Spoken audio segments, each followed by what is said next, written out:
We're not just hiring drivers to pick up mail. It's that we're doing it better, we're doing it safely, we're providing and being very transparent to our business. And I think that's really the key and success with technology and how it's being leveraged today is really being transparent about our business. Hi, everyone. Welcome to Operate Smarter, a new podcast from Samsara where we go behind the scenes with leaders transforming the industries that keep our world running. From logistics and transportation, construction, the public sector, and beyond, we'll explore how technology and human ingenuity are transforming the way work gets done. I'm Andrew Ackermann, VP of Product Design at Samsara. I've spent my career building tools that meet people where they are, whether it's in the cab, on the job site, or across the supply chain. Today, we're talking about what it takes to bring new technology into a complex operation and how to get it in a way that's practical, easy, and adds real value. Our guest today is Michael Keller, Director of Network Solutions at Pitney Bowes. Pitney Bowes is a global leader in logistics and mailing tech, powering smarter shipping and mailing operations for businesses around the world. Michael brings a rare mix of strategy and frontline experience. He's leading some incredible work that leverages data to drive better decisions and safer outcomes. Michael, thanks for being here. Oh, thank you, Andrew. So just to get us started, would love to hear a little bit about your role at Pitney Bowes, kind of where you started and where you are today. Okay, so Michael Keller, happy to say, married 26 years to a very beautiful and gracious woman, a father of 4 boys, 2 successful and supportive grown men that are in the workforce, thank God, and 2 feisty teenagers. So we're just around the corner from being empty nesters, and I'm happy to state that I've been supporting Pitney Bowes in a number of different capacities for 18 years. I actually started in Omaha, Nebraska. Wasn't originally from there, but I started within the mail space. So I was working as a project coordinator in Omaha, Nebraska, and was hired on as a transportation supervisor 18 years ago. And I learned a lot about transportation very quickly. However, my background experience was in mail. So since then, and force of hand, right, DOT audits and things like that, I learned very quickly about Department of Transportation, the FMCSA, and how it really not just dictates our business, but helps us run more efficiently, understands how the business works. So through that working knowledge of mail and combining that with transportation, eventually was promoted to a manager. So I was overseeing both transportation and the dispatch team. And as the organization grew and we started hiring CDL drivers and adding to our transportation capacity, we started developing roles to fit that need, was promoted to regional logistics manager as the organization grew, which is great. Started taking on a larger role as a national senior manager, and then eventually my current role as a director of network and solutions. Love that. Not everybody who's listening may be familiar with Pitney Bowes. Could you kind of take a step back, share with us kind of company's been around obviously for a long time, I think over 100 years. 105, Andrew. Yeah, give us that 5. Yeah, so it's always interesting, Andrew, when people ask me what I do and who I work for. Most of the time, Pitney Bowes is recognized for what most people would associate their metering products, right? But as you stated, Pitney Bowes has been, in business for 105 years. The business landscape has changed. We are a technology-driven company that helps businesses around the world simplify the way they send mail and parcels. So, that could look like shipping solutions, financial services. We actually support 90% of the Fortune 500 companies. Pitney Bowes is a well integrated part of our commerce and our society. However, we're kind of in the background, or have been in the background, as far as solutions and how that works. But over the years, our CEOs have really adjusted to change, and this just goes to show you that if you don't change, you don't grow. So we've done that for 105 years, going strong. Nice. And as I understand it, it's a global organization. Is that correct? Correct, right? We're headquartered in Stamford, Connecticut, over 7,500 employees across the globe. We operate two main business segments: SendTech Solutions. That's more of your hardware technology side in the mail preparation space, and then Presort Services, which is the TMI support. Our goal is obviously to reduce complexity and deliver value. Incredibly proud of the work that we do, and the teams take a lot of pride in delivering world-class client services. So, Michael, one of the terms you just mentioned was Presort. Not everybody may be familiar with that. Can you walk us through a little bit what Presort is? Yeah, absolutely. Presort is a very unique term, and Andrew, great question, because I wouldn't expect anybody to know. We're actually the largest workshare partner with the USPS, and take great pride in that, specifically around how we work collectively as one voice to provide one of the largest final mile operations in the world. I don't think most people know that, but they deliver to every mailbox, and I don't care where it is, Timbuktu, right? So Presort is a process in which we commingle mail, right, with our client base. So, the industry that we work with in the Presort space is your financial institutions, marketing mail clients, right? So when you go to the mailbox and you get your mail for the day, Andrew, Pitney Bowes Presort Services has processed, nearly half of all the mail that is in your mailbox. And the Presort term is a process which we commingle mail from, let's say, Andrew Ackermann's, mailing house, and this financial institution, and this local marketing company, right, and harness that volume to achieve specific discounts within the USPS, right? So the commingle process allows for our clients to get the most optimal postage rate. And that's what Presort is, right? So we commingle that mail, we process that volume, and to scale, that allows not just Pitney Bowes, but our clients to achieve the best discount rate. And then as a workshare partner, we're processing that mail to the specific zip code, right, that mail is going to. So we provide a service back to the USPS in the Presort space to achieve that. And can you give us a feel for how big is your fleet? How many vehicles do you have? So we have 300 different makeups of equipment type, to non-CDL, non-CMV cargo vans to Class 8 tractor trailers, right? So combination makeup, which makes us unique, right? So like a for-hire carrier, their bread and butter is tractor trailer, and that's what they do all day long. Well, an individual that drives a van and an individual that drives a tractor, they're two different people at the end of the day, right? So our fleet makeup is a strong hybrid to allow for the client services to really provide a solution, turnkey solution to any scenario. Not everyone has a dock, right? So that's where our class 1 drivers come in, and they can execute. They can go into a building and go up to the 5th floor and get that mail, right?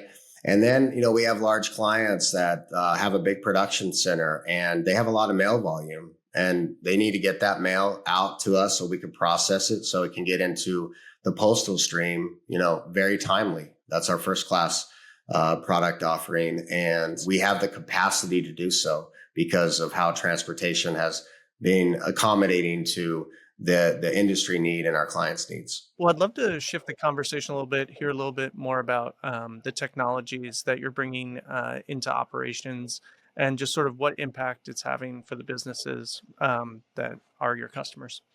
Well, as you can imagine, mail in general is a very specific niche, right? It doesn't necessarily not necessarily translatable to other industries. So a lot of that technology, believe it or not, Andrew, is proprietary, specifically with what we do. So the challenge has always been is, how do you reinvent something you've already invented? So, as we kind of look at how to serve the clients better around scanning, client facing interfaces to connect, their technology with our technology, specifically around how we, provide a service back to the industry. The key elements always falls back into connecting technology and automation, and how to think differently about how we evolve as an industry, and really harness in on the specific technologies that really make our business work well. Obviously, the industry is continuing to evolve and has changed pretty dramatically over the last 18 years that you've been operating in the space. It would be awesome to hear maybe an example of like a big shift that has already happened that the company has kind of successfully navigated and how you did that. Great question, Andrew. So, there's kind of two parallels here. The postal world and what I do from a technology and transportation space. So, as most of us know, transportation in my specific role supports the core business. So what we've seen from a shift is, kind of starting with force of hand. I think I spoke about that earlier, and technology in the transportation space being a little bit behind, just the industry in general, not transportation, but just commerce, right? So ELDs, when not just became an idea, but became a requirement, that really shot the trajectory of how we use technology and how we harness that technology, how we're handling that. And the space is just blown up around all types of different routing optimization tools, as an example, right? So I'll just kind of stay on that. Routing optimization has impacted our business significantly. As the core business is postal mail and production of that, having that data available to our clients, and specifically with our current software, we are able to provide back to our clients real-time tracking. The expectation from the industry and some of our friends out there, Amazon, UPS, and FedEx, as they kind of set the stage on improving that visibility down to the client, the expectation, just like when we order something on Amazon, we get the alert, we know when it's coming, when it arrived at our doorstep. So it's always been, so when are we going to get there? When we can see that level of detail, Pitney Bowes has really stepped up to the plate to satisfy the expectation of the client. And then, just to go beyond that is to, provide innovation and provide back to our clients things that we're doing to improve that client experience. So it's been a big change to, we're not just hiring drivers to pick up mail. It's that we're doing it better. We're doing it safely. We're providing and being very transparent to our business. And I think that's really the key and success with technology and how it's being leveraged today is really being transparent about our business. This is what we see. This is what you see, right? So the clients have a appetite for, pre-sort services to control that end-to-end point. And, even in cases where we have a partner relationship, we connect that visibility through our systems to provide that back to clients. So they can see their mail, from dock to door. I love hearing all the details about just how Pitney Bowes operates. It's amazing operation at scale, and obviously delivering a ton of value to your customers. In order to kind of meet and exceed your customers' expectations, and as we talked about, sort of Amazonification of just sort of this space. Um, you need to continually be introducing new technology, new systems, and sort of up leveling operations. How do you go about that? How do you kind of introduce maybe a new technology to the team in a way that kind of gets them on board and excited about the change? That's always the $1 million question, right? I think over the years, and depending on the role. So I think what services me well to understand how to make it tangible to the user, right? Is I've started on the operations floor, right? So I know the difference between this is something that we have to do, right? Instead of telling the story, this is something that we want to do, and these are the reasons why. I think we often forget about, when we get ourselves off the production floor behind a desk, 8 to 10 to 12 hours a day. It's all data, paralysis by analysis, right? So we forget about why people do certain things and how to motivate people to do certain things. When people understand the why behind it, and specifically with drivers, as you know, Andrew, the gap there is, what are they hearing when you introduce a new technology? Is it because I'm not doing my job? Is it just something I have to do onto the 50 other things that I have to do? Or is this going to make my life and my job easier? And how is this going to ultimately translate to a better customer experience? So, that's been our primary focus within the Pitney Bowes space, is that, new technology is always going to be there, and this is how we want to do it. But the why and ultimately what it means to you and our clients who pay the bills, right? Would love to hear from you, maybe like a specific case study or an example of a small change that you made in the way that your team operates. And that, it's kind of a small thing, but it ended up having a pretty dramatic effect for the business. And would love to hear some examples of that. When route optimization became, a clear part of our process, a small change that we enacted that really spoke well to the local transportation teams and our leads and our drivers is leveraging the routing dispatch tool that we utilize through Samsara today, and making that translatable to the source of truth, right? So where we operate efficiently is aligning with our plan, right? So our plan being that this is what we plan to do, and this is what we're going to plan our cost around. This is what we're communicating to the stakeholders around how that's being executed. The small change is that when we make edits and changes within our industry, we understand what that looks like, right? So this gives us an opportunity to, I wouldn't necessarily say course correct, but we want to be consistent, right, in how we execute our transportation. And, even in a dynamic environment where things change every day, like in an Amazon experience, there's always a plan, how we're going to do it. And then that is our baseline to metric ourselves against ourselves, essentially. And, pouring that information into Power BI or, a tool similar to Power BI allows the visibility down to the transportation level. So, small in regards to the impact to the users and the stakeholders, but big as far as what we can see and how we're doing. We always want to make sure that we're grading ourselves and not be satisfied with status quo, and always asking why do we do it this way.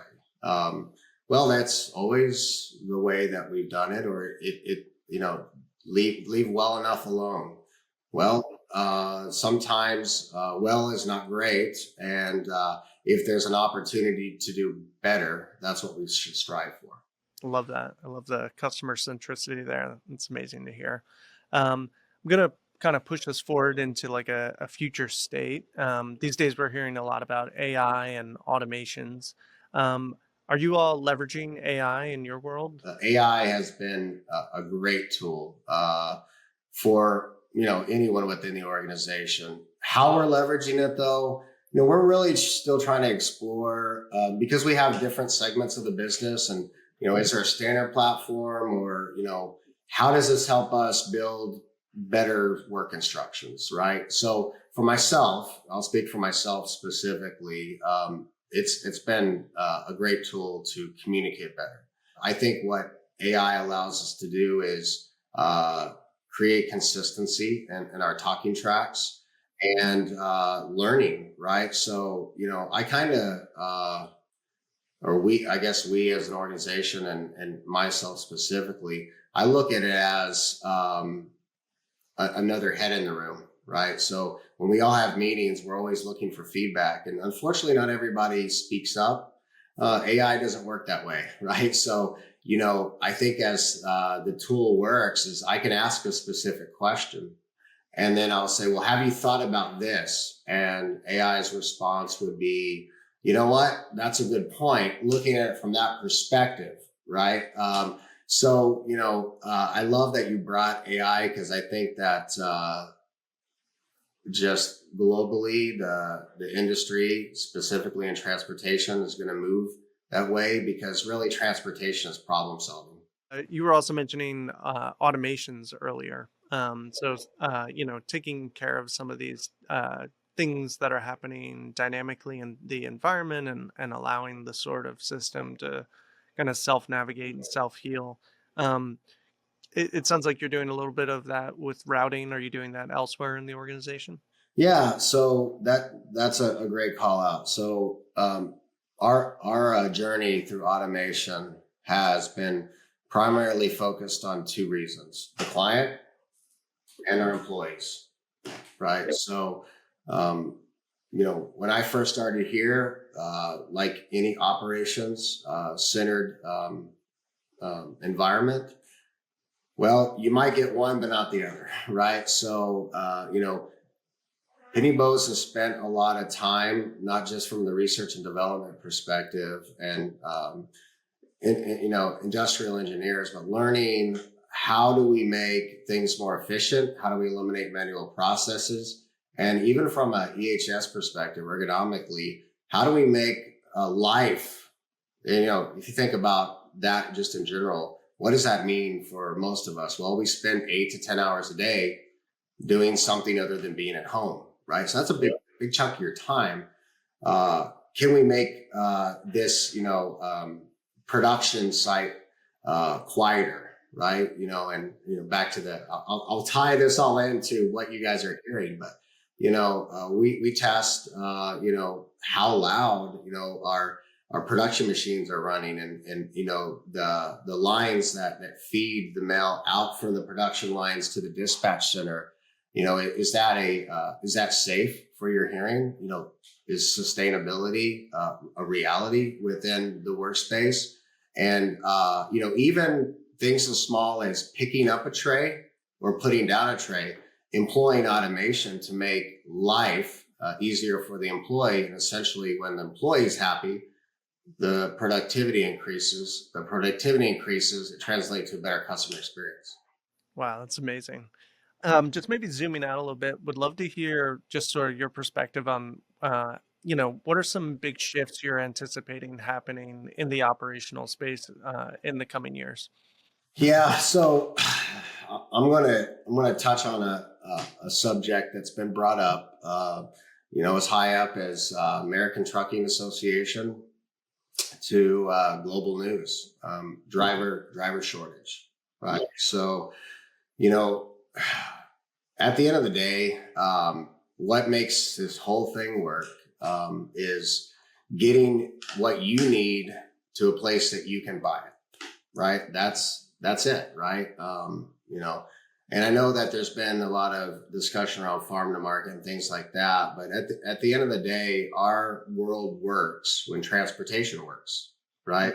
So a big shift in operations and specifically transportation is how do we make driving an attractive career? We all know the statistics that the average age of a driver is 52, 53, right? So, 10, 15 years from now, those folks are going to be moving on to the next season of their life. What we're not seeing a lot of is people going to this trade and starting out as a driver, as a lifelong career. The average age of people starting in transportation is early 30s, which means that they've done 10 other things before deciding transportation is what they wanted to do. So, the big shift is really how do we solve for that? And what is already happening is how do we reach that next generation? And, Andrew, I would say that, that just doesn't go for people. That goes for genders and ethnic groups, right? And shifting a career in transportation outside of what has been historical or even legacy to something different. I could work as a truck driver and be home every night. I could work as a truck driver and still see my wife and kids, or my husband and children, or I could still have friends and be a truck driver, right? So I think the big shift is really without those people getting up every day, and they don't have typical shifts, 8 to 5, like you and I might have, is how do I get up at 4 a.m. because I have to make my pickups so that the store can get their product so that they can sell it to you. Yeah, no, it's such a great point, and love the way that you're thinking about that and sort of opening up the space. We hear that across customers as well, that it's, the driver shortage is real and it seems to only be getting worse, and we need to all think about effective ways to sort of expand the pool of drivers. And when we talk about that, another subject that often comes up is just, kind of the driver shortage today and the reality of needing to retain drivers. Do you guys have anything that you're excited about? Any programs you run that you've seen sort of effectively engage and retain drivers? Yeah, we got Samsara and the drivers love it. Love to hear that. That's a great call out.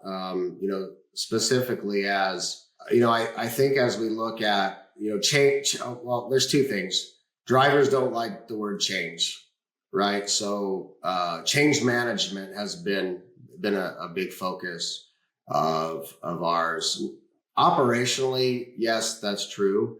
But if you think about a driver, they spend maybe a half hour to an hour in a brick and mortar, right? Yep. So where do they spend the rest of their time, Andrew?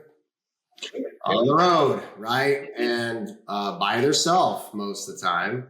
And the wheels are turning, and they're coming up with all kinds of ideas, right? So what we've done is learning the behaviors of our drivers and engaging them on a different level. We've implemented systems in place, technology, right, where we can get feedback and open dialogue without any reprisal. What do you think? How is your work day going? What can we do to improve it? Again, we sometimes get good and bad, right? But I think that's what makes, at least in the Pitney Bowes space and specifically for Presort, unique is we are very centered around employee engagement. And, for us, in change management is we want to try to make the change easy, right? Not cumbersome or have to relearn all this. No, we're shifting in this direction. And let me show you how I could save you 15 minutes from doing manual paperwork to logging into your Samsara app and doing your driver vehicle inspection report. And instead of telling a transportation manager what you see, how about you take a picture of that? And now it's not only visible to your manager, but it's visible to other team members that help support drivers in general, which is, your compliance team, your safety team, right? So, and then of course, the last piece, and even within the current application I just mentioned, is, the ability to communicate directly to managers and staff and team. At the director level, I could log in right now and I could see what driver John Adams said 15 minutes ago about this client, and maybe what they were seeing or not seeing that they might consider looking at it differently, or could we make this change? What do you think? And I think that's the big thing, is just reaching the drivers at a different level, with them being away from their manager and the operations side, is they feel a part of the team, and it makes the response to change a little bit more palatable. Yeah, I love that. It's just such a simple thing, and it's something, if you forget to do it, it goes sideways. But like just asking the right questions, running the feedback loop, keeping those drivers engaged, so impactful. I love that. So I see something familiar in your background there. You were recently named one of Samsara's top 100 fleet operators to watch. I see that kind of poking behind your head. Congrats again on that recognition. What do you think helped get you there and made you stand out? Well, yeah, again, I really appreciate Samsara's vote and taking the time and energy and effort to make it a big deal, right? Especially in the transportation space. So, for myself, it's just passion around loving to understand how technology can solve our problems, right? And we always have problems. It's not, oh, there's no problems here. Well, if you dig, if you pick up enough rocks, you're going to find more problems, right? So, my current role, I lean and leverage on companies like Samsara to help me help the business be better at the end of the day. And I think with not just being in social platforms and even internal communities like Spark and things like that, is being engaged into the industry. So the National Private Truck Council, right? I'm on their benchmarking survey committee. And the reason why I am, Andrew, is so I can understand, back to the optimization, right? This is our plan. This is baseline, right? What is the industry doing? How do we do better, right? And, when we look at our internal processes, whether it's, truck to trailer ratio or hiring or retention or another number of different facets, is, hey, look, we're not trying to reinvent the wheel here. If somebody's doing it better, but pick up the phone, send an email, let's get on a Teams chat. We're all in the same game, right? We're just playing different positions. So, I think that Samsara saw that when I go to the industry events, which I'll be there this year in lovely San Diego. I will engage anybody about anything if it makes us better. Yeah, love that. Yeah, a lot of what I heard was just like this tenacity to learn from yourself, learn from others. I love the insight into benchmarking and understanding what's happening across the industry and sort of leveraging those best practices to kind of drive operations for yourself. And then, like you said before, just running that feedback loop, just being an operator yourself. in the past, obviously, is informing a lot of your decision making today. All right. Well, thank you, Michael. It's really great to chat with you. I'll be in San Diego as well this year, so we'll have a chance to connect there. Absolutely. Thanks, guys. I appreciate the opportunity. Absolutely. Awesome. Thank you again. Thanks, everyone, for joining our first episode of our Operate Smarter podcast.